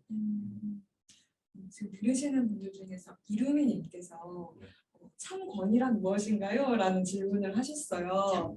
참권위란 무엇인가요? 진짜 네. 권위라고 하는 게 말씀 뭔가 하나하나에 다 이회수 작가님 진실한 그런 의미가 있었던 것 같다라고 하시면서 얘기를 하셨는데 우리 강준일 선생님께서 어떻게 보시는지요? 참권이. 좀 어려운 질문이죠. 잘기 때문에 가짜권위입니다. 참권이. 참권이 저는 이분의 참권이라는 것이 이제 한마디로 사전적으로 정리하거나 이룰 수는 없겠지만 이분의 권위라는 것, 사람들에게 진짜 영향력을 미칠 수 있었던 어떤 이분의 힘은 결국 자기 중심이 아주 명확하고 자기를 잘 알고 있어서 그 어떤 다른 헛된 것 또는 다른 것을 탐하지 않고 자기 중심이 아주 명확하고 자존감이 셌던 분이셨다는 생각이 들거든요. 그래서 본인은 뭐 문단에서 뭐 환영을 못 받았고 또 뭐 이렇게 그런 어떤 엘리트 코스를 밟았던 사람이 아니고 그래서 이것저것 할 수밖에 없었고 먹고 살기 위해서 이럴 수밖에 없었다 이렇게 말씀을 하시지만 실은 그렇게 성공하고 난 뒤에는 본인도 얼마든지 그렇게 돌아설 수 있는 거잖아요. 본인이 곧 이제 힘이고 엘리트니까. 근데 그럼에도 불구하고 절대 그렇게 머무르지 않고 내가 갖고 있고 내가 알고 있고 내가 애정을 갖고 바라보고 있는 것들을 다른 사람들한테도 나누고 전파하고 싶은 어떤 그런 부분에 대해서 굉장히 그런 어떤 마음 자체가 그분한테 사람들이 봤을 때 가식적이지 않은 진짜 영향력을 가진 어떤 권위로 행사되지 않았을까. 권위라는 말에 우리가 평소에 생각하는 것과 굉장히 다른 형태의 권위로 사람들에게 좋은 영향을 미친 분이 아닌가 이렇게 생각을 해봅니다. 그럼 선생님께서는 이회수 작가님의 후계자를 많이 뽑는다며 요즘에 개인적으로 궁금하더라고요. 김영하 작가도 있고 네네네. 네, 문단 안에서 굉장히 셀럽으로 이제 거듭나고 있는 네. 여러분들이 계신데 혹시 주목하고 있는 차세대 포스트 이회수라고 할 만한 분이 있나요? 사실 저도 그분 말씀하려고 했거든요. 근데 그 다들 이제 본인이 하고 있는 거에 또 약간 그것을 확장을 통해서 이 어떤 그런 길을 나아가고 있는 작가분들이나 예술가분들이 이제 조금씩 나타나고 있다고 생각은 되는데 이회수 선생님 사실 너무 독보적이시잖아요. 그래서 사실 후계자를 뽑으라고 한다면 사실 저는 못 뽑겠어요. 그리고 그 전에도 그런 분이 계셨는지 잘 모르겠어요. 사실 그거 좀 찾아보려고 했거든요. 유일무이하다. 네, 오래전에 막뭐 해밍웨이 같은 양반이 있어가지고 그분이 막 이 마셨던 물도가 막 지금도 사람들이 그곳에 가서 그걸 마셔요. 뭐 그런 부분들이 있기는 하지만 그래도 이걸 약간 다른 형태라는 생각이 들더라고요. 그래서 여기에 대해서 사실 답변을 드리기가 좀 어렵습니다. 이회수 작가님이 저는 좀 생각을 해보건데 문학평론의 입장에서 보면 이회수 작가님이 가장 비참한 상태의 존재들을 소설 초반에는 많이 그려내셨거든요. 그러면서 이른바 극사실주의, 이 리얼리즘은 무엇인가라고 하는 것에 대한 평론가들의 관심이 있었는데 그 이후에 출구 없는 세계를 탐험하던 이회수 작가가 발견한 것이 선의 세계라고 하는 거잖아요. 그래서 그걸 선화라고 그쵸. 예, 나타내기도 하고 하셨는데 사실 그 문학평론 안에서 리얼리즘을 벗어난 이제 어떤 구원을 찾는 문학에 대해서는 그렇게 높이 평가하지 않는 경향이 꽤 있어요. 왜냐하면 세계의 문제라고 하는 것을 선의 세계 혹은 무릉도원의 어떤 구원의 세계로 이제 고착화시켜 버리면 이제 그 문제가 너무 빤해지는 경향성이 있으니까 그래서 이혜수 작가님은 어떻게 보면 본인의 소설 세계 안에서 벽곡음악도라든가 뭐 이런 작품들을 통해서는 작가로서 선의 세계에 들어가신 거죠. 그럼 이미 그때는 작가가 아닌 거라는 생각이 들어요. 그러니까 소설가가 아니라 소설가라고는 말할 수 없는 어떤 경지에 있는 거고 이제는 그 경지에서 말하자면 뭐 글쎄요 이렇게 표현하면 어떨까 싶은데 글쓰기를 통한 도통을 하셨다면 그게 얼마든지 왜 도통한 스님들이 굉장히 여러 가지 그 다양한 활동들을 하시잖아요. 네. 그게 어떻게 보면 기행 같은 건데 저는 그런 면모로 보면 이혜수 작가님의 이 다양한 행적이라고 하는 게 이해가 가는 면도 있어요. 그러니까 작가로서 보면 이해가 안 되는데 글쓰기를 통해서 선의 세계에 발을 들인 누군가가 나는 이 선의 세계에서는 뭐든 다 할 수 있어 라고 개념을 본다면 아까 선택에 올라가셨다라고 하는 표현도 그런 예술 선생님의 면모가 좀 갑자기 또 인상이 떠오르시더라고요. 네. 네. 이제 허희 평론가님께서 기행 얘기를 해주셔서 강정희 평론가님께 질문 드리고 싶은 부분이 생겼는데요. 이 이회수 작가님의 기행이라는 부분이 과연 그러니까 작가님이 이제 본질적으로 가지고 있는 어떤 그런 특징으로 보시는지 아니면 브랜딩을 하시는 관점에서 혹시 이것도 어떻게 보면 사실 브랜딩이라는 게 내가 만들어가는 내가 사람들한테 보여주고 싶은 이미지일 수도 있으니까 그렇죠. 혹시 그런 브랜딩의 관점에서 똑똑하신 분이니까 또 그런 관점에서 혹시 만들어내신 건지 그러니까 어떻게 보시는지가 좀 궁금하거든요. 저는 그 조금 이렇게 자료나 뭐 이런 것들을 보면서 사실 제가 제일 많이 참석한 거는 무릎팍도사 프로그램에 나와서 본인이 직접 본인의 얘기를 하는 내용들을 좀 많이 찾아봤었거든요. 그러니까 제가 이제 뭐 작품 세계를 얘기할 것도 아니고 이분의 어떤 다양한 그런 활동 분야를 보여는 것이었기 때문에 그런 걸 봤었는데 그 기행 중에 왜 되게 유명한 게 말씀드린 그 세척사에 갇혀서 5년 동안 글을 쓰신 그 부분이잖아요. 그 부분을 말씀하실 때 그 이유가 뭔지 혹시 아세요? 왜 소설에 들어가셨어요? 그 소설을 집필하려고 들어갔다 저는 이렇게만 알고 있거든요. 네네. 근데 그 소설을 집필해야 됐던 가장 큰 이유는 이분이 돈이 없었기 때문에. 그 당시에 정말 너무 돈이 없어가지고 그 경제적으로 너무 궁핍한 상황이 되니까 내가 몇 년 안에 이거를 써내지 않으면은 안 되는 상황. 언제까지 이걸 써내지 않으면은 빚을 갚아야 되는 빚을 못 갚아서 난리가 나는 상황. 이런 거를 그냥 대놓고 나와서 말씀을 하시는 거예요. 그리고 이제 그 본인이 적어도 초반에는 그 글을 이제 굉장히 또 심각한 글들을 쓰셨던 거잖아요. 막 에세이나 이런 감성 쪽이나 이런 쪽으로 넘어가시기 전에 그때 글들을 쓰실 때 환경은 본인이 쓴 환경 그 내용과 환경이 거의 일치할 정도로 되게 불편하고 비난하고 정말 힘든 상태들이었거든요. 그게 그때 당시의 내용 기행이라기보다는 궁벽파 그 처절한 상황을 그냥 견디면서 하신 거로 보여졌었고요. 이제 추후에 이제 그 어떻게 보면 본인의 생활과 해야 되는 부분과 그런 걸 따라가면서 어떻게 보면 약간 더 자연스럽게 어떻게 가시게 된 부분이 아닐까라는 생각이 더 많이 들었어요. 그 전까지는 사실 저도 이분이 연출을 좀 하신 게 아닐까 되게 영리한 양반이다라고 생각을 했었는데 막상 이제 본인이 그런 내용들을 설명을 하는 것을 듣고 상황을 보고 하니까 오히려 그것도 환경과 그런 것들이 어떻게 결합됐던 그런 부분들이 아니었나 싶고 또 어떻게 보면 가족의 힘이기도 하죠. 그걸 용인하고 도와줄 수 있어야 되잖아요. 그렇죠. 근데 이제 가족들이 정말 이분이 뭔가 하나 이 정말 갇혀서라도 써야겠다고 말하면 바로 감옥을 만들어주는 실행력 이런 것들이 정말 가족들한테 있었던 거예요. 그런 것들을 다 도와주셨다는 거죠. 그리고 이혜수 작가님이 사실은 소설로 이렇게 활동을 하시던 그 시절에는 이 경제관념이라고 하는 것이 상당히 좀 희박하셨다라고 인터뷰에서 밝히기도 하셨어요. 이를테면 출판계에 계시지만 이제 작가들이 일수의 수입으로 여러 살아가야 되는데 꿈꾸는 식물이라고 하는 작품이 1978년에 나와서 굉장히 큰 성공을 거뒀거든요. 그런데 인세를 단 한 푼도 받지 못하셨다는 거예요. 왜냐하면 당시 도장을 출판사 편집장에게 맡겨두었는데 왜냐하면 당시에는 왜 그 책에 작가의 도장을 다 찍잖아요. 그리고 이제 이러한 어떤 서류 작업은 그냥 당신이 해줘라 라고 했는데 출판사 편집장이 그 인쇄를 전부 다 가져갔어요. 저 이 얘기는 처음 들어보는. 그래서 이혜수 작가님이 사실은 그 작품으로 어떠한 경제적인 이득도 보지 못했고 아마 그러한 과정에서 이제 본인이 가지고 있는 여러 가지 경제적 분필이 더해지지 않았나라는 생각입니다. 좋은 편집인들 작가님들도 많습니다. 오해는 하지 말아주시고. 그럼요. 네네 예외적인 사례입니다. 네.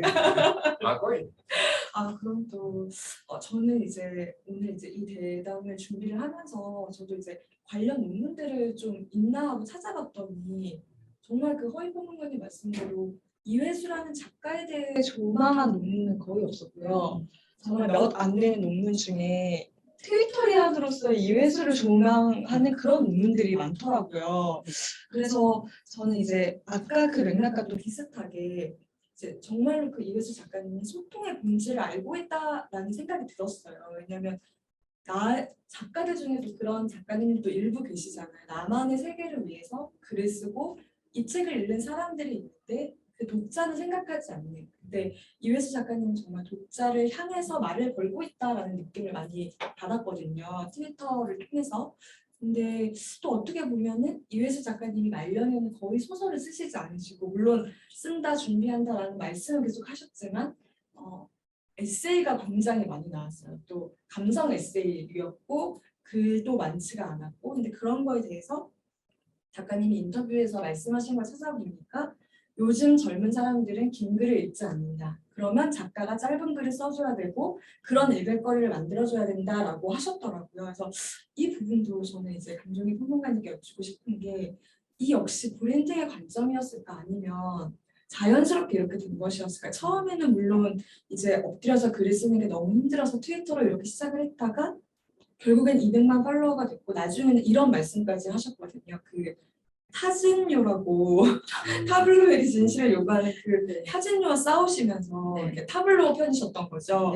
타진요에서 이제 똥물에 담그겠다 이렇게 협박을 했대요. 그랬더니 난 똥물에 담궈도 좋은데 내가 트위터에서 몇 마디 하면은 이제 그 힘을 알고 계셨던 것 같아요. 그리고 이제 정치적인 그런 발언에서도 내가 몇 마디 하면 당신들이 지지하는 후보의 생활이 달라질 수가 있다는 점은 명심하고 얘기를 해라라고 말씀을 하셨대요. 그래서 그런 부분을 브랜딩의 관점에서 본다면 어떻게 평가할 수 있을지 궁금합니다. 그 브랜딩이라는 것 그리고 이제 커뮤니케이션을 대중과 한다는 것에서 이제 가장 큰 포인트는 사실 내 얘기를 하는데 내가 원하는 방식이 아니라 상대방이 들을 수 있는 방식으로 하는 거거든요.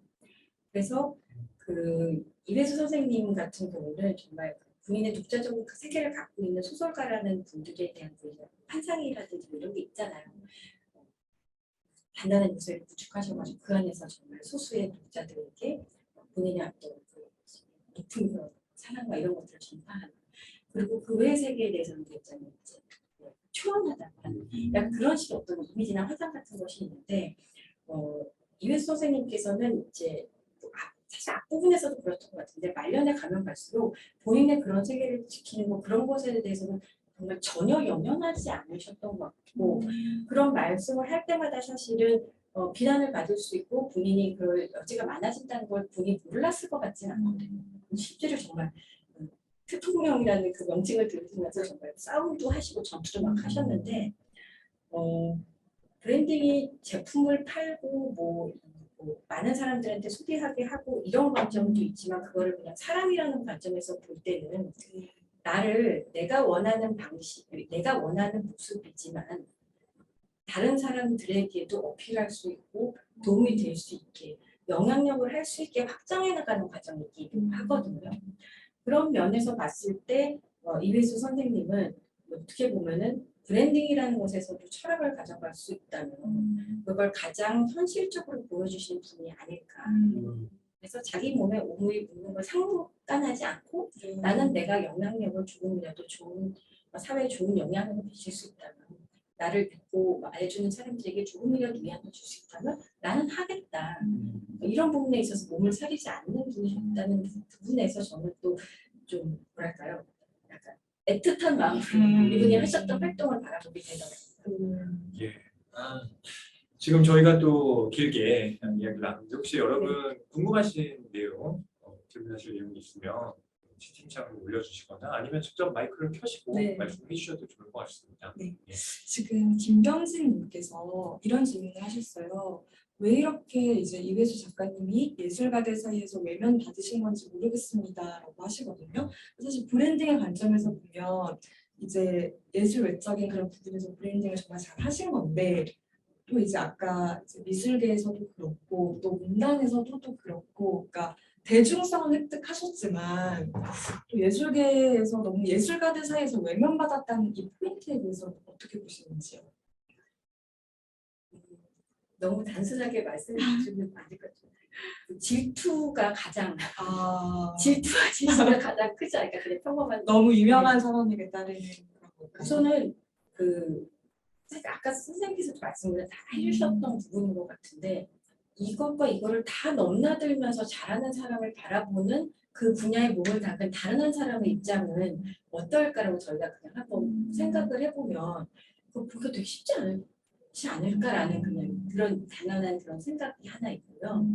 그리고 아까 타진요 이렇게 말씀도 사실 나왔었는데 타진요의 근원에는 보면 거기에 정말 아주 막 대부분이 남자 그리고 아주 많은 분들이 상당히 엘리트 분들이셨다고 들었는데 이 친구가 엔터테인먼트에서 성공하고 뭐 주식도 잘하고 소설도 잘 쓰고 심지어 스탠드도 출신이에요. 정말 견디기 힘든 거죠. 바라보기가. 그러니까 그런 친구들이 어느 정도는 있지 않았을까라는 생각이 들고 그리고 이제 우리가 갖고 있는 어떤 그런 고정관념 있잖아요. 예술가에 아까 말씀드렸듯이 각별을 하면서 이제 산에 처박혀서 이렇게 모든 걸 찾아내고 해야 되는 그거의 대가로서 예술을 받은 것 같은 그런 건 굉장히 부합하지 않고 모든 것을 다 누리는 또 이제 또 활약하는 이런 분들에 대한 어떤 고정관념에 부합하지 않고 불편하셨던 분들이 있기는 한 것 같아요.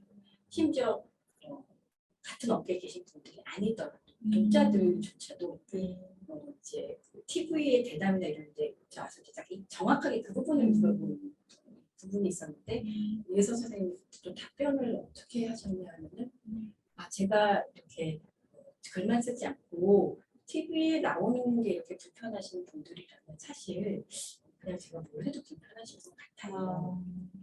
라고 말씀을 하셨는데 저는 그 말이 아마 맞을 거라는 생각이 들었어요. 네. 예. 지금 이제 들어주시는 시청자분들께서 질투 흐흐흐 맞습니다라고 공감을 표하고 계세요. 네. 그 업계에 계신 분들은 그런 얘기 하시잖아요. 그거나 잘하지 뭘 다른 것까지 발들여서 그러냐 이렇게. 저도 같은 업계에 있을 때 그럴 거예요.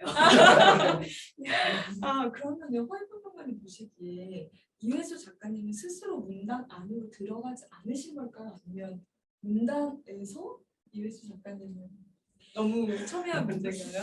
네. 근데 그 문단이라고 하는 모호한 일종의 성체 같은 네. 개념부터 좀 해체할 필요가 있다고 생각을 하는데 문단이라고 하는 건 이른바 등단 작가들이 활동하는 장인 네. 거잖아요. 이혜수 작가님은 그런 점에서 문학상을 통해서 등단을 하셨고 등단 작가이죠. 네. 그런데 이 등단 작가로 계속 활동을 한다고 했을 때 한국 문학 안에서는 시스템적인 면이 분명하게 존재를 해요. 이를테면 단편 소설을 꾸준하게 내면서 어떤 문예지들을 통해서 자신의 이 작업을 계속 알려야 하는 한편으로 또 어떤 작가들의 경우에는 그러면서 중간중간 단편 소설을 써내는 방식으로 자신의 입지를 다지고 또 주요 문학상을 수상하면서 문단 문학 작가로서의 자리를 공고히 하는 거죠. 그런데 그런 길을 가지 않는 작가들도 있습니다. 이를테면 최인호 작가가 그래요. 네. 네, 최인호 작가도 타인의 밤이라든가 초기작들이 굉장히 많은 주목을 받았고 또 고등학교 때 이미 신춘문예에 또 당선이 되면서 고교생 작가로서도 많이 이름이 알려졌는데 그 최인호 작가가 별들의 고향이라든가 이런 영화로도 만들어졌던 또 통속 소설을 왜 쓰냐라고 하면서 굉장히 많은 비판을 받았단 말이에요. 근데 지금의 입장에서 보면 그게 과연 근데 통속 소설이냐 아니면 그렇게 보지 않을 수 있는 굉장히 여지가 많은 작품이냐. 저는 이제 후자라고 생각을 하는데 그렇게 이제 대중과 영합한다라고 하는 인식이 어쨌든 그 문단에서 활동하고 있는 사람들에게 굉장히 안 좋게 비춰지고 그러면서 이제 자연스럽게 그 작가의 작품을 비평해서 다루지 않게 되는 거죠. 그리고 이 작가는 어차피 대중적으로 성공할 거니까 먹고 사는 데는 진짜 없잖아.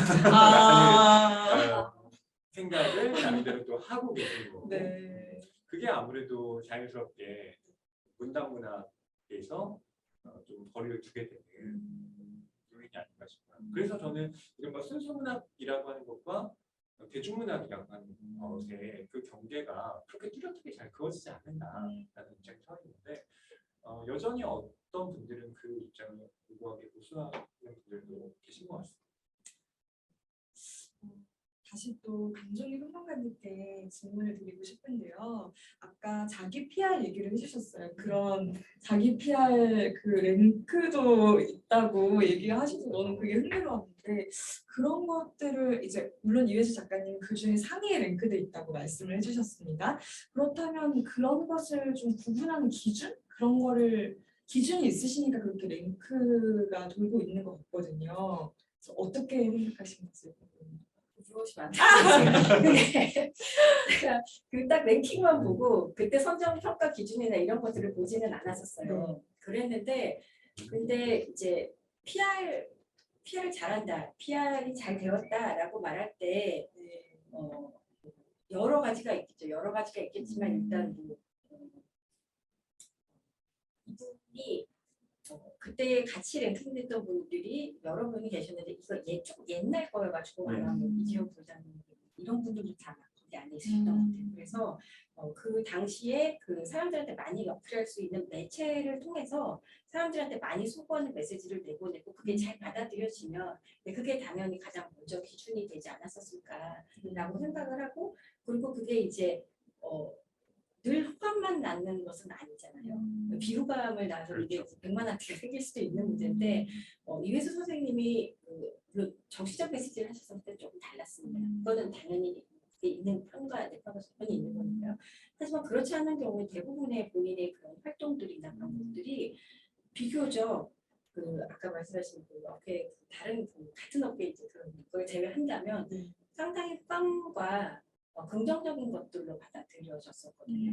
그리고 심지어 이제 광고니 뭐 이런 것들을 하시고 하셨어도 이런 것들이 왜 나왔어가 아니라 굉장히 재밌게 즐기고 그분이 나온 그 활동 자체를 이 사람이 이런 것도 하다니 정말 이 사람은 좀 다른 사람이야 라는 것에 상승작용을 시켜줬었단 말이죠.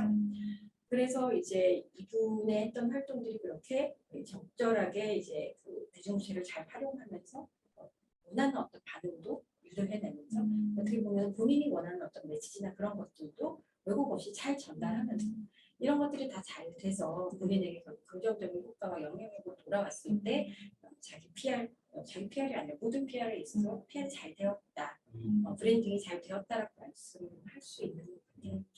저희가 또 이해수 작가님을 추모하는 팝업 세미나다 보니까 이해수 작가님에 대한 여러 가지 덕담들을 또 많이 나누었는데 개인적으로 또 궁금한 것은 이미지 전략과 또 브랜딩 관점에서 이해수 작가님에 대한 좀 아쉬움 같은 건 개인적으로 없으신지도 여쭤보고 싶어요.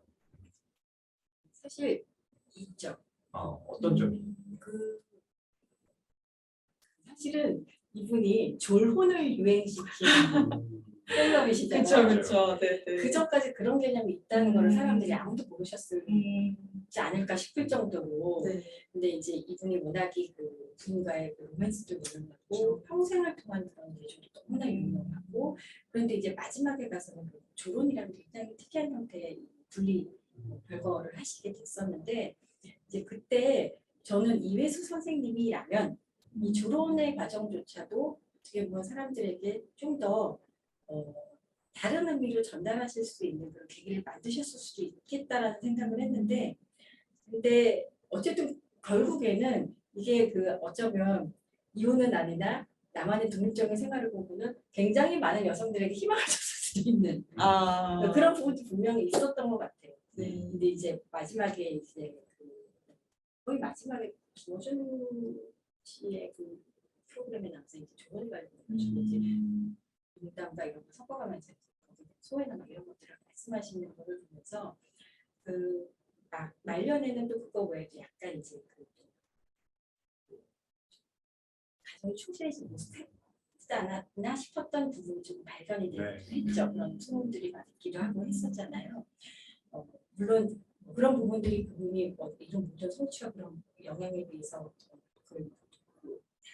폄훼할 정도로 그런 상황이 된 것은 아니지만 조금은 그런 부분들을 좀 더 넓은 관점에서 내가 아닌 나를 위해 옆에 있어줬었던 사람들 또는 내가 있으면서 이 부분을 케어해주지 못했던 부분들에 대해서 조금 더 관심을 돌리셔서 발언을 하실 수 있었다면 더 큰 의미로 또 많은 영향력을 행사할 수 있지 않으셨을까라는 생각을 좀 하기는 해봤었습니다. 네.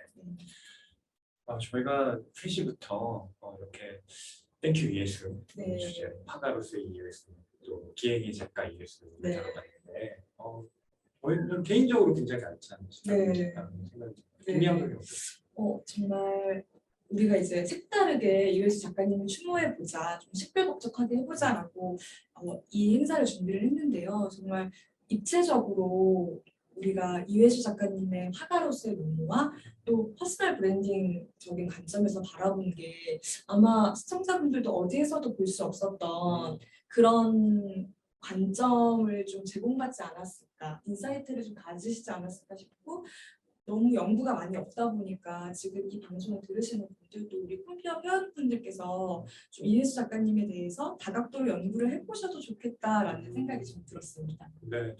저도 예전에 이회수 선생님이 감성마을에 계실 때 가서 이런 북토크를 함께 진행을 했던 적이 있어요. 그때 이회수 선생님이 굉장히 따뜻하게 맞이해 주셨고 저도 그런 글들을 보면서 개인적으로 힘들 때 용기를 얻었던 분도 있는데 그런 점에서 저는 이회수 작가님이 평론가와 작가의 관계라기보다는 인간 대 인간으로서 고마운 부분이 있어요. 그래서 땡큐 이회수라고 하는 이 기획이 저에게는 좀 큰 울림을 줬는데요. 아마 이 팝업 세미나를 들으시는 많은 분들께서도 워낙 활동을 다채롭게 많이 하신 작가님이었으니까 어떠한 형태로든 뭐 독자의 인연이든 뭐 만나셨든 개인적인 인연이 있으셨을 것 같아요. 그래서 이회수라고 하는 존재가 나에게 어떤 땡큐한 연이 있었는지를 한번 돌이켜보는 시간을 가지셔도 오늘 팝업 세미나의 의미가 있지 않을까 네. 싶습니다. 네.